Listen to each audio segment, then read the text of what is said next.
Welcome to my channel. నిన్న ప్రవేశపెట్టిన ఆర్థిక బడ్జెట్‌లో భాగంగా రైల్వేకి 2026, 2027కి 2,90,000 కోట్లు బడ్జెట్ కేటాయించడం జరిగింది. ఇందులో ముఖ్యంగా కొత్త రైలు మార్గాలు, ట్రాక్ డబ్లింగ్‌కి, ఆధునిక స్టేషన్‌లకి, భద్రతా సాంకేతికతకి ఉపయోగించడం జరుగుతుంది. ముఖ్యంగా హై స్పీడ్ రైలు కారిడార్లు ఈ బడ్జెట్‌లో ప్రవేశపెట్టడం జరిగింది.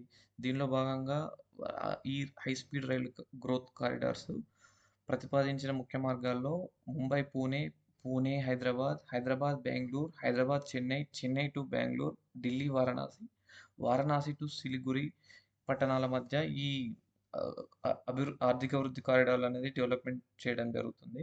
ముఖ్యంగా దీనివల్ల లాభం హైదరాబాద్ నుంచి బెంగుళూరు ప్రయాణ సమయం అనేది ఆదా అవుతుంది. ఇదివరకు 8-10 గంటల ప్రయాణం జరిగేది. ఒకవేళ ఈ గ్రోత్ కారిడార్స్ డెవలప్మెంట్ అయిన తర్వాత 3-4 గంటల్లో ప్రయాణం అనేది పూర్తవుతుంది.